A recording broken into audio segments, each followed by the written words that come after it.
متابعين على قناتي صيانة منطقة المخابز. اليوم عندنا شغلة خفيفة وبسيطة للناس المبتدئين، أنا بتكلم عن الناس المبتدئين عشان ما يطلع لي واحد بعدين يقول لي يا أخي هذا شيء بسيط إحنا عارفينه وما عارفين، اللي هي كيف نقفل الشاشة حق الخطوط، قطاعات الفرادات كيف نعمل لها القفل، اللي هذا هو كيف ندبسها. في ناس كثيرة ما عرفت الطريقة كيف أو بتغلط فيها، أنا حوريكم الطريقة الصحيحة وللناس المبتدئين. احنا بنقفلها بطريقة يعني سريعة، بس للناس المبتدئين طبعا حتكون صعبة بالنسبة لهم، فأنا حبدأ لكم بالأشياء الأساسية، وانتم بعدين مع مرور الزمن حتصيروا سريعين وما حتحتاجوا لأشياء كثيرة. نحتاج طبعا للقفل اللي هو مقاس 15، هذا مقاس 15 بالنسبة للشاشات 15، بيجي طوله 10 بيجي طوله 15 سم، في طوله 15 سم، بيجي أطول من كده كمان، في 20 في 18 في حسب الأطوال. هذا أنا حاشتغل بمقاس 15، أنا أحتاج شاشة صغيرة. بجيب لي سيخ، أي سيخ يكون بالطريقة هذه يكون أكبر من القفل، أكبر من القفل حق الشاشة. هذا القفل حق الشاشة، هذا القفل حق الشاشة الحق في البيو يكون أكبر من القفل. ده بيجي مع نفس المشبك، يكون السيخ اللي أنا أبغاه يكون أكبر من هذا. يعني شوف القطر حقه، شوف القطر حق هذا، القطر حق هذا وحق هذا بيختلفوا، فلازم السيخ يكون اللي أنا أبغاه يكون أكبر من القفل. زي كده سيخ. بحتاج لي كماشة، ما أدري تسموها شنو عندكم، زردية، مشرط، وبحتاج لزاوية، بحتاج لمقص. أول خطوة حنسويها اللي هي نجيب الشاشة ونقص الطرف اللي هنا ونقص الطرف اللي هنا على ستريت، لازم يكونوا ستريت، لازم نخلي الطرفين يكونوا ستريت، لازم يكونوا ستريت، طرفين ستريت. الخطوة الثانية بقص الطرف هذا وبقص الطرف هذا، ودحين اقصه وارجع لكم. طيب قصينا الطرف ده والطرف ده والطرف، صارت مقصوصة عندي الشاشة بالطريقة هذه، صارت مقصوصة عندي. انا بشيل الاطراف اللي هنا اللي هي الكورنر اللي هنا، بشيلها معي عشان بعد لما نقفل الشاشة ما تدق معي في العمود، ما تعمل لي مشاكل، فلازم اشيل الاطراف هذه. هذه شاشة طوله 15 سم، هذا حق قطاع حق العجينة اللبنانية العادية. فهذه الخطوة الأولى. الخطوة الثانية بجيب المشبك، هذا هو المشبك.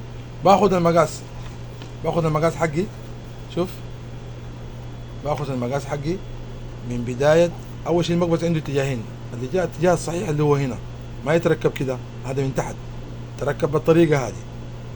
مركزين معايا، الخط اللي في النص ده يكون موجود فوق في الواجهة عندي، ما تكون كده، ما تكون راكبة بالطريقة هذه، ما تكون كده، لا كده غلط، هذا من تحت، وهذه الجهة اللي عندي فوق. أنا الآن هنحط هذا من بداية الطرف هنا، من الطرف، شوف من الطرف من هنا، من البداية من هنا هنحط من البداية، ونشوف البداية هنا وين. البداية عندي هنا، هقوم أمسك أخذ علامة من هنا وأقوم أكسر السيخ، هقطعه بيدي، وبعدين بالكماشة اخذ المقاس مظبوط واقطعه. هقطع طبعا جهتين، جهه شمال وجهه يمين. هذه الجهه الاولى هقطعها وارجع لكم. الان انا قطعت الطرف، هذا الطرف الاول اللي اخذناه اول قطعته، هذا الطرف الاول همسكه في يدي، وهجيب ثاني واحد كمان سليم، هاخذ شوف من البدايه هنا، من البدايه هنزل هذا مع هذا، هينزل معي مظبوط من البدايه هنا، من البدايه هشوف اخر وين، اخر السيخ وين، اخر المشبك وين محله، اللي هو محله هنا، هيكون في المنطقه هذه. فهمسك المنطقه هذه عندي، اقص من هنا، يصير عندي الاثنين زي بعض، هقص من هنا، اقص وارجع لكم. الان خلاص قصيت واخذت، بقى صار عندي اثنين مقاسين، اخذت الاثنين قصيتهم. طبعا القص واحد حيقول لي كيف قصيته؟ القص سهل يا اخوان، هذا لين، هقصه عادي. مثلا عملت علامه هنا، هقصه بالطريقه دي، هفتحه كده اقفله بالطريقه هذه كده، اقفله، اضغط عليه بالزرديه من هنا، ولا ممكن بيدي كده، ارجع مره مرتين فيه كده بينقص معي، يعني سهل، ألمونيوم. فهمت علي؟ الان بقى عندي المقاسات جاهزه. طبعا غيرت الشاشه لانه الشاشه دي وسخانه مره، الحين شاشه انضف منها شويه، هيكون التركيب بالطريقه هذه. شوف من البدايه للبدايه، هذا المقاس المظبوط. طيب يلا الخطوه الجايه مهمه جدا، اللي هي كيف انا ادبس المشبك في الشاشه من غير ما يسوي لي مشاكل، من غير ما يقفل عليه. ناس كثيره بتدبس وبعدين بتيجي تركب القفل تيجي تركب القفل حق الشاشه ما يدخل معاها. فانا اوريكم الطريقه الصحيحه، الطريقه البدائيه الصحيحه، ولا يعني رقم واحد نقول نحن للناس المبتدئين. طيب هجيب السيخ اللي قلنا عليه اول قبيل ذاك، هجيبه احطه هنا، هجيب لي اسلاك، اجيب اسلاك، اي اسلاك، اسلاك حقت ربط عاديه، اسلاك عاديه، اسلاك تكون مرنه.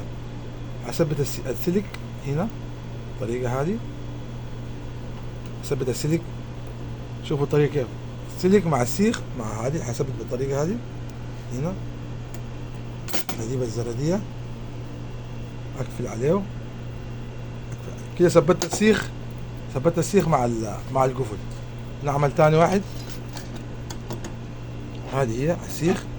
السيخ حيكون في الزاويه هذه، يعني السيخ انا ما حثبته كده ولا حثبته كده، حثبته وين؟ حثبته في المكان هذا، المكان هذا اللي هو المكان اللي من ورا مو من قدام، مو السنه القصيره، السنه الطويله.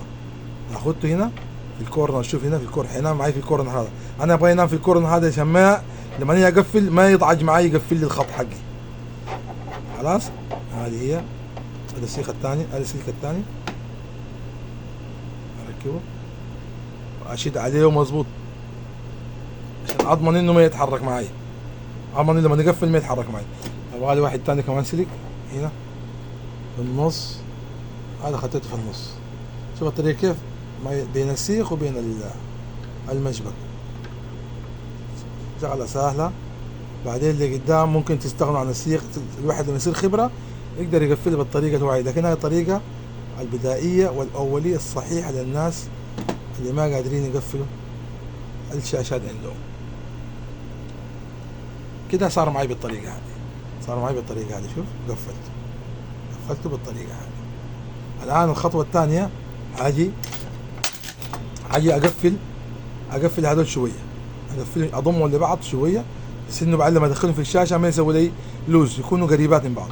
هقفل بالزرديه، اخليهم قريبات من بعض. شوف الزرديه بالطريقه هذه،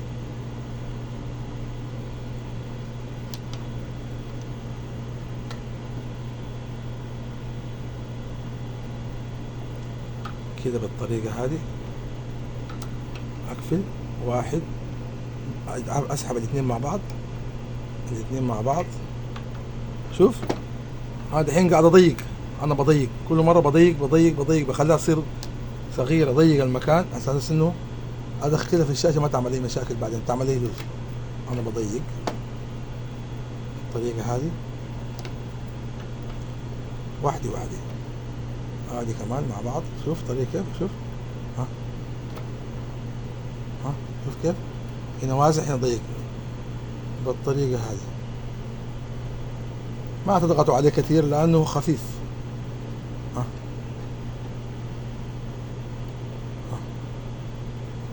هقفلها كلها وارجع لكم عشان الفيديو ما يبقى طويل.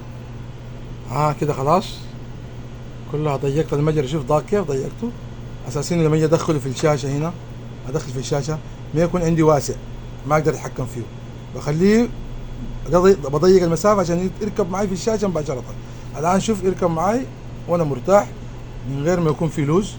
هاوزن، اجيب البدايه مع البدايه بالطريقه هذه هنا، هشتغل من البدايه هنا لحد النهايه هنا بالطريقه هذه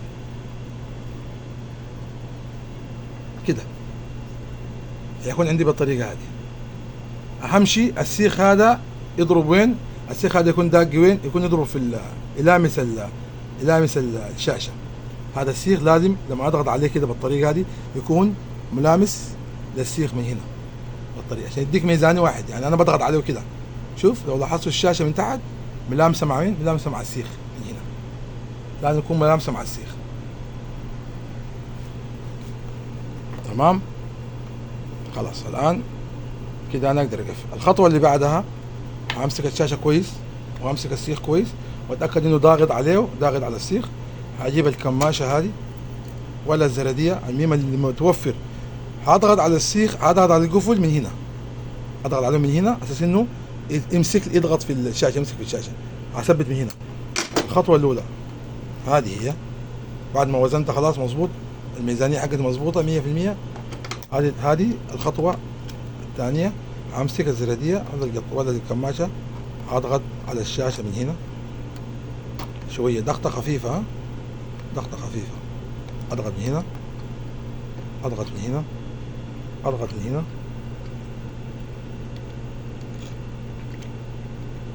واضغط من هنا. الان صار الاسنان هذه كلها، الاسنان صارت كلها مغروزة في الشاشة، الثاني ما حيتحرك معي عشان اشتغل براحتي. تمام كده اخذت ميزانيتي مظبوط. كده اتاكد منها من ورا. شوف الشاشة من هنا مع السيخ، قرب الكاميرا، شوف الشاشة مع السيخ من هنا، شوف كلها مقفلة من هنا مع السيخ، الشاشة مقفلة، وهذه مثبتة وهذه مثبتة، باقي عليها يدبس الشاشة. كده الطريقة الصحيحة. هذا الشاشة نايمة مع السيخ، مع السيخ هذا، عاملة جاب بين هذا وبين هذا. تمام. نقفل. نبدأ من وين؟ نبدأ من هذا الطرف أو من الطرف، نبدأ من الطرف. أنا معي هذا كويس، أبدأ من هنا، أضغط، شوف ضغطها، قرب الكاميرا قدام، شوف الضغطة الأولى، شوف السيخ نزل عندي كيف نزل. الثاني اللي بعده، شوف اللي بعده نزل عندي كيف، واللي بعده شوف كيف بينزلوا، صور قريب، شوف كيف نزلتهم هذول، واللي بعده شوف كيف بينزل بكل سهولة، اللي بعده، هذا اللي بعده، وامشي بالطريقة هذه، اللي بعده واللي بعده بينزل معي بكل سهولة. شوف كيف نزلوا، دي لسه مفتوحين، وديل شوف كيف قفلوا، هذا يقفلوا بالطريقة هذه. اقفلها وارجع لكم عشان ما اطول عليكم الفيديو.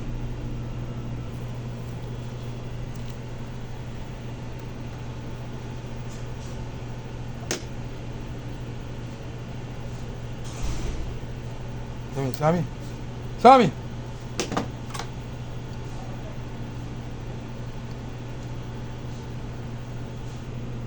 خلاص. فك الأسلاك كلها،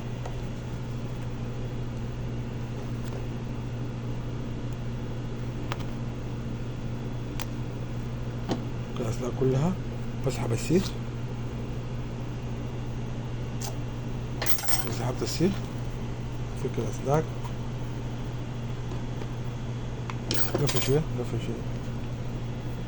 كده خلاص. ركبت المشبكين مع بعض. شوف أهم شيء يكون في الحركة هذه موجودة، لازم يكون بيتحرك بالطريقة هذه. شوف قفلنا وركبنا السيخ بكل سهولة. السيخ سهل مرة، شوف لاحظ السيخ كيف يدخل معي، السيخ يدخل ويطلع مرة هذه. الآن لما نركب الماكينة هذه، لما نركب الشاشة هذه في الماكينة، هيكون في عمود طبعا، هيكون في الماكينة بالطريقة زي كده، نظام يدي كده، هيكون في عمود في الماكينة بالطريقة هذه.